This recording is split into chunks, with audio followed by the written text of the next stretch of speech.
Shalom Aleichem, nous sommes dans Baba Batra Daf Kuf Mem Dalet, on se trouve ici à la troisième ligne.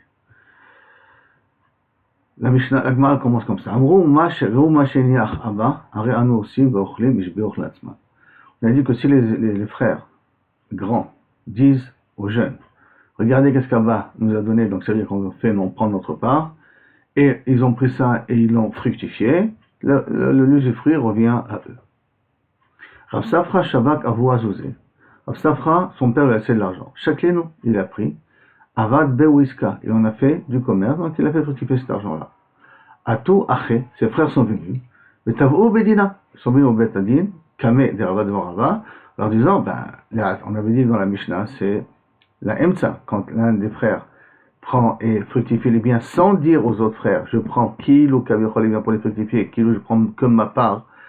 Et le Bédin n'a pas fait le partage. Toujours on parle d'un cas, le Bédin n'a pas fait le partage. Il dit que c'était la Emtsa. Donc ça veut dire que les frères ont le droit de recevoir. Alors, c'est ça qu'ils ont réclamé leurs frères. Amar Léo, Rav Safra Gavra Rabaou. Rav Safra, c'est quelqu'un Tamid Racham. Velo Shavi Girse, il ne va pas laisser son Limud Torah, Betarach Lachine pour travailler pour les autres.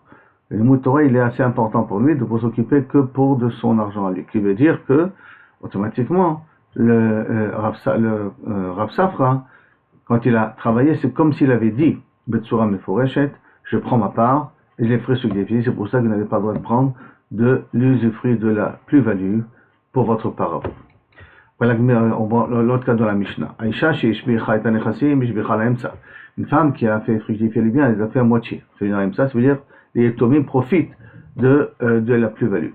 La Gemara demande Isha ben Seyat, mais depuis quand une femme elle gère les biens des Yetomim? C'est pas possible. On parle ici d'une femme qui elle a le droit de prendre une part de ses biens parce qu'elle est héritière. Comment elle peut être héritière? Que par exemple, Rouven s'est marié avec Rouven et Shimon son frère, et Rouven s'est marié avec sa nièce, avec la fille de Shimon. Donc on va dire pas de la fille de Shimon, si Rouven est mort et Shimon est mort, et les biens reviennent après aux enfants, donc aux enfants reviennent aussi à la fille. Les biens de Shimon reviennent à sa fille et reviennent à son mari aussi. Son mari revient aux enfants. Donc ça veut dire qu'elle peut avoir une part là-dessus, ou tout simplement, le mari a dit que ma femme hérite avec mes fils. Donc ça veut dire qu'elle a le droit d'avoir une part là-dessus. Je me demande, pshita, alors si c'est comme ça, c'est pas shoot. Alors, maoud est de quelqu'un, parce que si elle fait partie, elle travaille avec les biens des tomim, donc c'est un petit peu normal qu'elle fait à moitié-moitié, non? Enfin, ça va ça va pour tout le monde. La mode de Tema qui est mandé l'Abdarka le Midrach, puisque c'est pas l'habitude d'une femme d'aller faire commercer, de prendre les biens, de commercer avec, Afalgav de l'Oparish, bien qu'il n'a pas explicité, qui est mode Parish. C'est comme si elle avait dit, mais Fourechet, je travaille que pour moi. Kamashmalan que non. Kamashmalan, ça s'appelle qu'elle a travaillé pour tout le monde, même que c'est pas son habitude, ça s'appelle qu'elle a travaillé pour tout le monde, et là, à ce moment-là, le plus-value et se partage avec tout le monde.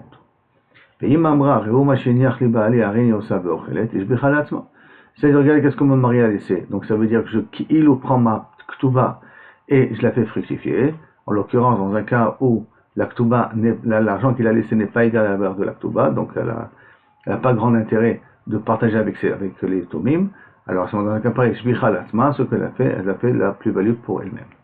Il m'a dit, pshita, quel chidouche, c'est normal, non? Puisqu'elle a dit mes fourrages. Donc c'est comme on l'a déjà dit dans la Mishnah, pour toutes les personnes.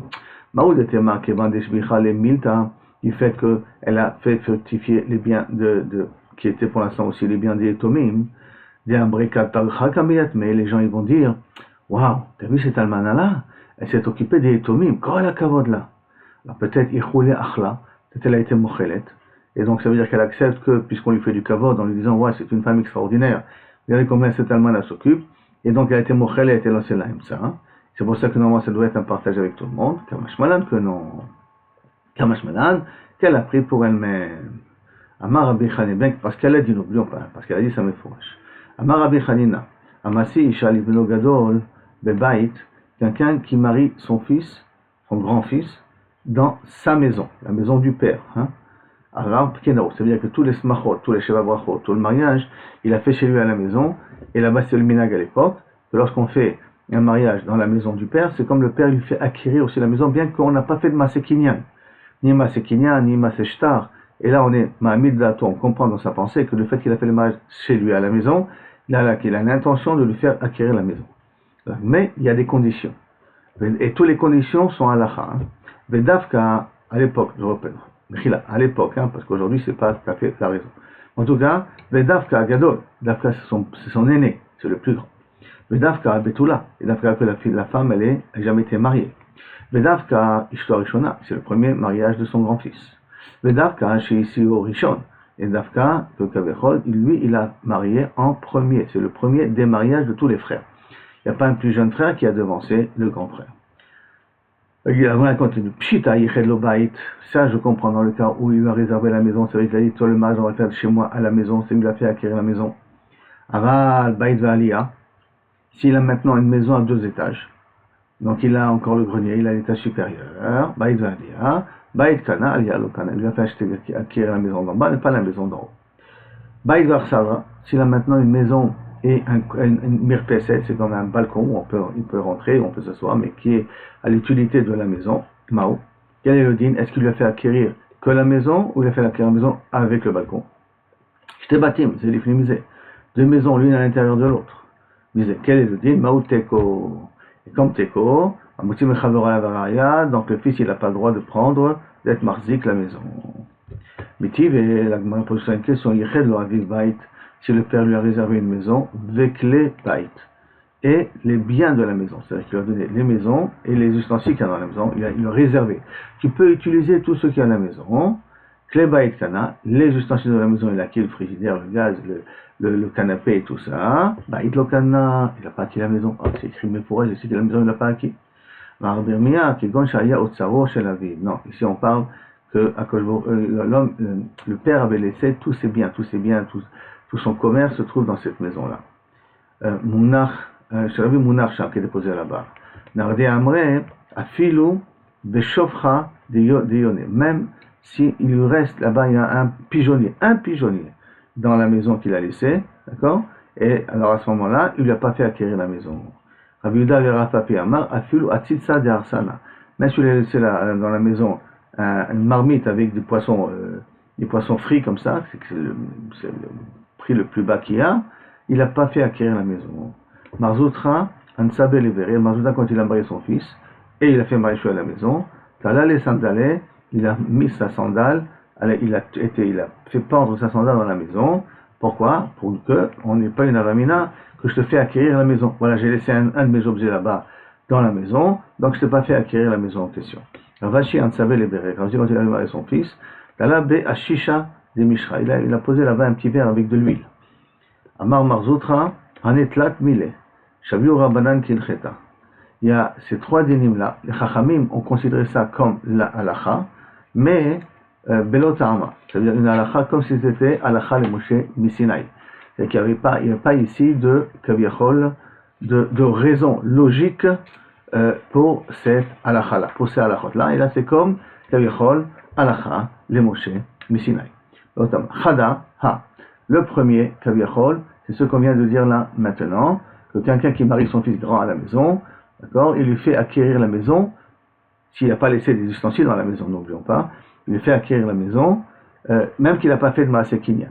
Veidar, une autre halacha, la Rabbi Yehuda Amar Shmuel, à côté de Kol Nechasav Lishto, quelqu'un qui écrit tous ses biens à sa femme, il a écrit, dans le contraire, dans lequel je donne tous mes biens à ma femme. Quelle est la kavana? Ben, il lui fait acquérir tous les biens, ou il la nomme tuteur, apotropos pour gérer les biens pour les enfants. Là, ça, il apotropa. On interprète sa pensée. Il ne l'a fait que pour être apotropos. C'est nous, les dayanim, quand on interprète quelle est sa pensée, il n'avait pas l'intention vraiment de donner tous les biens à sa femme, et là, que sa femme soit respectée, que sa femme soit écoutée, comme on avait appris dans les Gemara précédentes, c'est la raison pourquoi il a donné tous ses biens à sa femme. Veidar, et le troisième cas en question, d'Amarav, c'est quelqu'un qui dit tu me dois de l'argent, et l'autre, tu sais, tu vas le donner à un Rouven. Donc il y a Shimon ici, il y a Lévi et il y a moi. Et moi je dis à Shimon, tu me dois de l'argent, donne-le à Rouven. Alors même que je ne lui ai pas fait Maaseh Kinyan, même qu'il n'a pas encore transféré l'argent, il n'y a pas eu quelque chose qui monte à Maaseh Kinyan, Rouven, il a acquis l'argent de la part de Shimon. Donc je lui ai demandé de le faire. Jusqu'à là, première sugia. Deuxième sugia. Matniti, une Mishnah. Achina Shutafim, des frères qui étaient associés, donc ça veut dire qu'ils ont reçu ici un héritage. Shenafal Echad Mehem Le Omanut.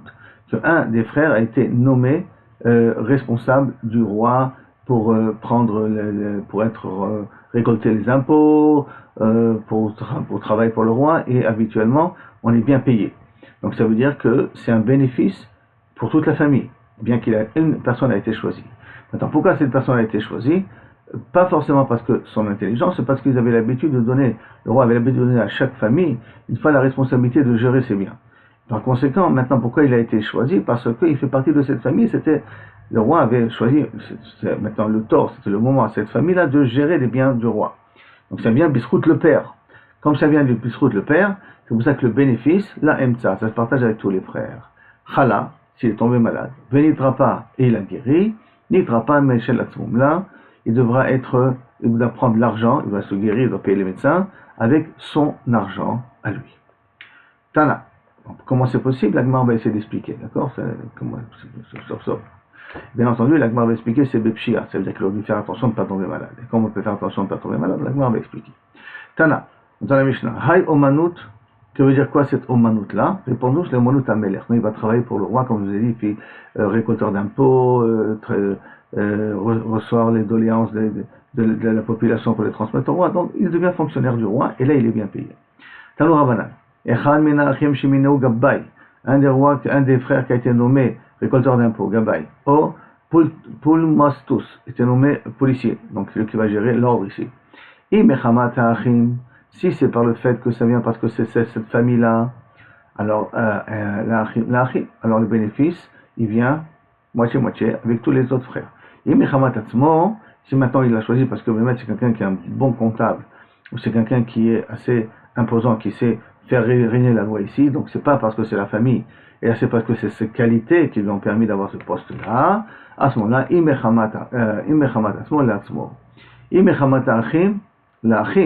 si tu me dis qu'il vient bistrout les frères, et donc ça se partage avec les frères, pshita, c'est pas shoot, l'autre, des charif tfe. Non, qu'est-ce que je vais dire? On peut dire que peut-être parce qu'il est charif tfe, il était beaucoup plus intelligent. Peut-être c'est son intelligence qui a amené Kamash Malan que non.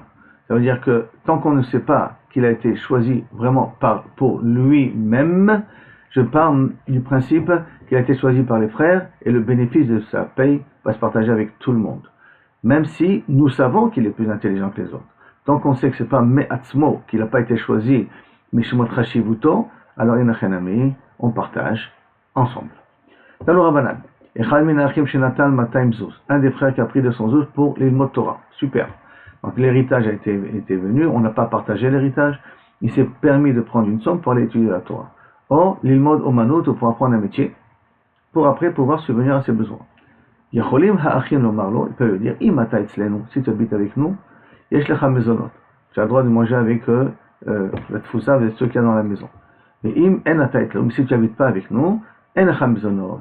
Tu n'as pas le droit de profiter de l'argent. Pourquoi?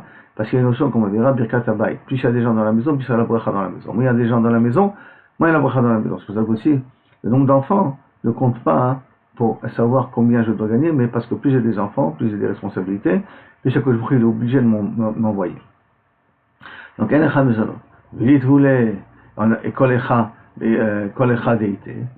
Et on n'a qu'à lui envoyer et kolecha deité où il se trouve. Et la Messayale, les Ravuna. Et ça renforce les portes de Ravuna. Dama Ravuna, comme je vous l'ai dit, Birkat Habayit Meruba. S'il y a plusieurs personnes, la bracha, elle est plus grande. L'id voulait les filles Birkat Habayit.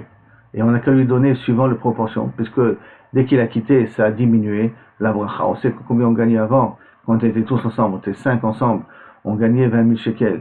Maintenant que toi tu es sorti, on gagne que 15 000 shekels. Donc ça veut dire qu'on gagne moins. Hein? Alors parce que tu es parti, hein? Parce que tu es parti, réponse, Inachenami, c'est vrai. Alors Inachenami, tu lui donneras les filles, tout ça, tu fais la perte, c'est-à-dire si on ne donnera pas suivant ce qu'on aurait pu gagner. Ouais, là, suivant combien on gagne maintenant, bien que quand tu étais là, on gagnait beaucoup plus. Chala, on a dit que s'il est tombé malade, il n'ira pas, il a guéri, il n'ira pas Michel Asmo, il prend son argent pour guérir, c'est-à-dire pour payer les frais médicaux. La Gemara demande, Shalach le Rabbin, Mishmeh Rabbin, envoyé au nom de Rabbi il a Lo shanu et la shechala bepshia. Attends. C'est pas simplement il est tombé malade parce qu'il n'a pas fait attention à lui-même. Aval Péronès, s'il est tombé malade parce que bon, une maladie, il y a des rhumes et tout ça, il ne prend pas Minahem ça, il prend du moitié, il prend de la caisse publique, la caisse familiale. Maintenant, Echidam Yubsha, c'est que tomber malade exprès, et de Rabbi Hanina. D'Amar Rabbi Hanina, à Kol Bidei Shamayim, tout vient du ciel, bien entendu, Chos Mitzine Opachim, à l'exception de tous ceux qui concernent les problèmes de froid et de chaud. Tous les problèmes d'intempérie, où on tombe malade de ça, on aurait pu s'abstenir. Et d'où on apprend ça, chez Neymar, comme c'est marqué dans Michelet, Sanim Upachim, Ikesh Shomer. Sanim Upachim, Ikesh, sont des trucs un peu compliqués, Shomer Nafsho et Chakmem. Celui qui veut faire attention, il s'éloigne de ça. Il veut faire attention, il s'éloigne de ça. Ça veut dire que tu peux te protéger de ces maladies-là. Matniti, maintenant une Mishnah.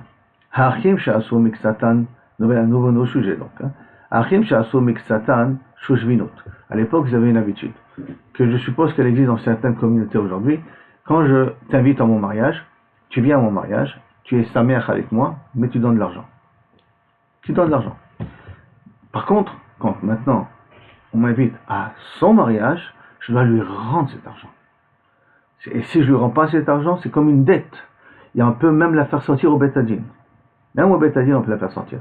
Et c'est pas pachout, parce que ça veut dire que quand quelqu'un vient à ton mariage et te paye une somme d'argent, tu es censé lui rendre cet argent. Mais la petite différence, elle est, c'est que celui qui a venu, le chouchvinin, ça s'appelle un chouchvin, qui a venu donner cet argent, un cadeau pour le mariage, il restait pendant la semaine pour être sa mère. Ce qui n'est pas le cas ici, on reste pour la soirée et on s'en va.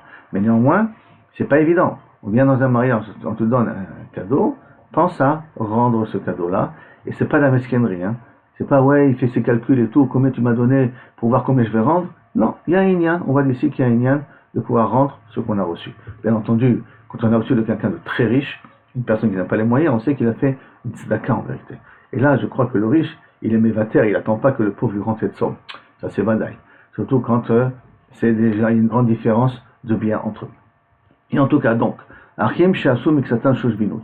Une partie des frères qui ont été Shoshvinut, ça veut dire qu'ils ont donné de l'argent à un mariage. Bechaye Av, du vivant du père, Chazara Shoshvinut, Chazara Laemsa. Maintenant, comme c'est du vivant du père, ça veut dire que le père les a envoyés pour être assistés au mariage, et c'est lui qui a donné l'argent.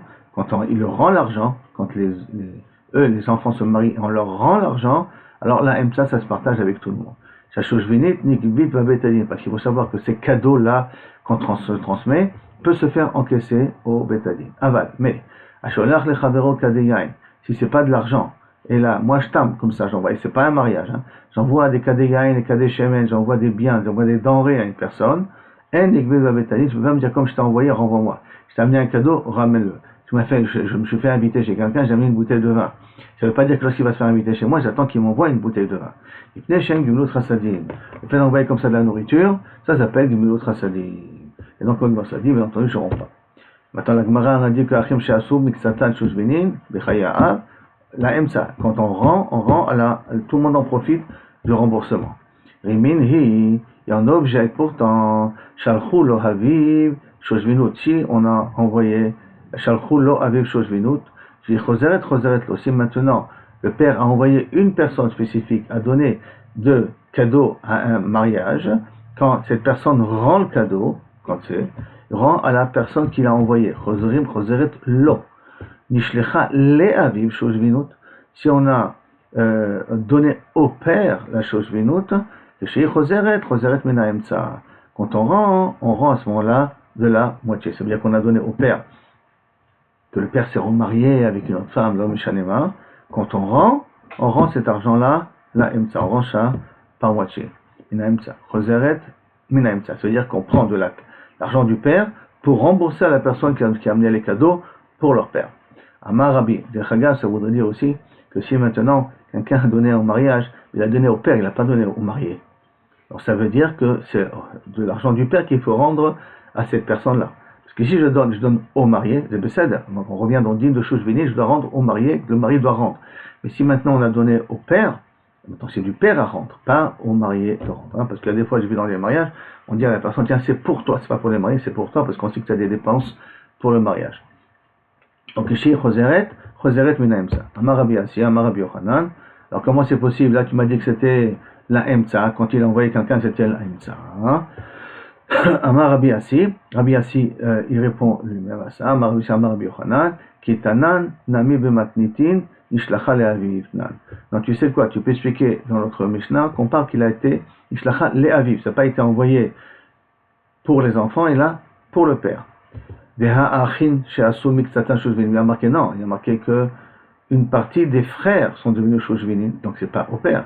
Tane les miktsatan, non, pour une partie des pères. C'est pas que les parties des frères, les miktsatan pour une partie. Veha chazra shushvinin, et pourtant il a marqué la shushvinin doit revenir. La chikama, c'est comme c'est chazra les gabot.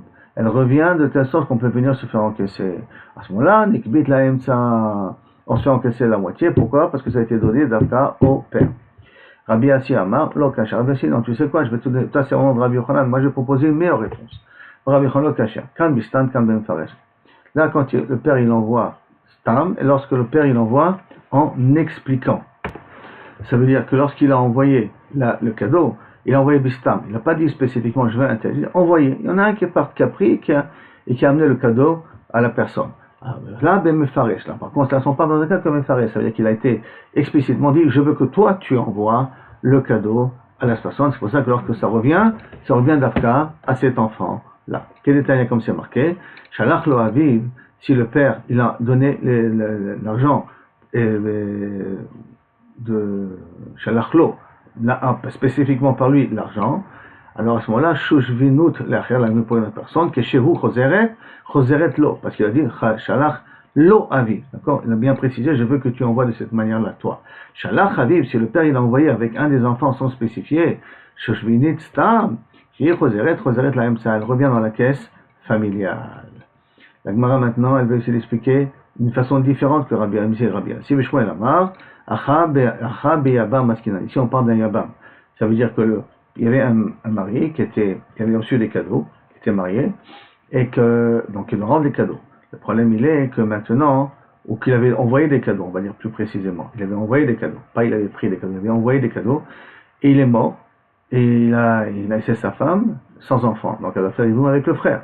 Le problème c'est que maintenant, c'est l'argent qui va revenir lorsque il va revenir lorsque chez eux il y aura un mariage. Maintenant, ça revient, le yabam il peut prendre ou peut pas prendre. Ici on parle, beyaba, que Kaviachol, donc je répète, que le fils qui a envoyé les shushvinit, il est mort, et maintenant son frère il fait le yaboum avec sa femme, et le yabam il hérite tous les biens de son frère. Et non tel que Rob Mourza, qui on sait qu'un yabam ne peut pas encaisser de Raoul, de quelque chose qui est apte, il peut encaisser de quelque chose de son frère qui est présent. Or là, c'est quelque chose qui doit revenir par la suite. Donc à ce moment-là, comme le Yabam ne peut pas hériter Béraoul, c'est quelque chose qui viendra plus tard et qui n'est pas ici présent là maintenant, c'est pour cela que ça se partage avec tous les autres frères et pas uniquement avec le Yabam. Agmar les médaillés des paroles de Shmuel, que donc si le Yabam il prend des cheveux, il prend rien que ce qui est Raoul de prendre du vivant pendant que le frère était mort, qui avait comme bien présent. Miklal, des Idach, ça veut dire que l'autre qui a reçu les Shoshvinin, Meshalem, il doit payer les Shoshvinin. D'accord? Il doit payer les Shoshvinin. Les malais, il a qu'à dire, nous les Shoshvinin vesmachimo. Rendez-moi mes Shoshvinin et je vais me réjouir avec lui. Donc je ne peux pas me réjouir. Pourquoi? Parce qu'il est mort. Parce que lui, à qui il doit rendre les Shoshvinin? Le premier frère, on va dire que Reuven avait payé des Shoshvinin à Shimon. Et Reuven est mort. Et Lévi va faire le hiboum. Maintenant, Shimon, il peut dire, attendez les gars, moi, j'ai reçu de Reuven pour être sa mère avec lui. Et maintenant, quand je dois lui rendre, amenez-moi Reuven pour que je puisse lui rendre. Comme il n'y a pas de Reuven pour que je puisse lui rendre, alors à ce moment-là, je ne veux pas lui rendre. Je ne veux pas avoir la raison de rendre.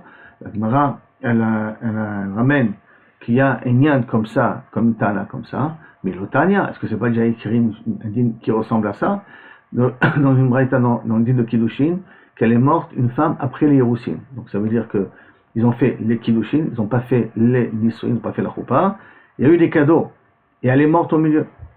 Ben, comme chez Nago Larzir, la Kiddushin, l'argent des Kiddushin, dans un endroit qu'on a l'habitude de le rendre, on le rend. Il n'y a pas eu de Nisuin, je précise bien. Comme chez Nago Shalom, Larzir, on n'a pas pris l'habitude de rendre les cadeaux, on ne les rend pas. Amar Rabbi Yosef, Barava, Amar Maroukva, Amar Shmuel, Doshanu, que les makom qu'on a l'habitude de rendre en rang, et là chez Metaï, qu'elle est morte. Aval met ou, mais si lui il est mort, en marzerim, on rend pas les cadeaux. Pourquoi? Maïtama, c'est-à-dire que tous les cadeaux qu'elle reçoit, elle ne rend pas parce que Yecholahi Omar, elle peut dire à la famille du frère, c'est nous, les, Kaviachol, nous les bali, amenez-moi le mari, moi je suis là, hein. Il est mort, c'est pas mon problème, amenez-moi le mari. Vesmachimo, que je sois content avec lui. Achanami ici, Nima, on peut dire aussi, nous les, Shoshveni, amenez-moi ce Shoshveni pour que je puisse esmachito, pour que je puisse me rajouter avec lui, esmachito. Amar Yosef, Chabima Askinan, une autre explication. Ici de quelqu'un on parle, qui donne, c'est Samar Shiva Yame Amishte. En vérité, il a déjà passé les 7 jours, d'accord? Mais là, il explique les ports. Il n'a pas eu le temps de lui rembourser à Tchemet. Comme il n'a pas eu le temps de rembourser à Tchemet, c'est pour ça qu'il peut imposer, on peut lui imposer à payer ça un petit peu plus tard. N'oublions pas que Shouchvenin, ces cadeaux-là, sont Mechuyavim d'être rendus, hein, parce que c'est comme une alva pour la personne. Et comme il a déjà passé tous les 7 jours de Simcha avec lui, alors c'est pour ça qu'il doit maintenant lui rembourser Kaviachol, le cadeau qu'il avait reçu avant, il faut qu'il le rende là maintenant, parce qu'il a appliqué, il a eu le retour de Tzmesameach, le Khatan pendant ces jours, de manger avec lui, de réjouir avec lui, donc il va une semaine un petit peu gratuite de nourriture aussi, donc c'est pour ça qu'il était obligé de payer sa part, et de ça qu'on parle ici. On est arrivé ici maintenant à la 4e ligne. Lima Tenuli, Bezrat Hashem à demain. Yitraot.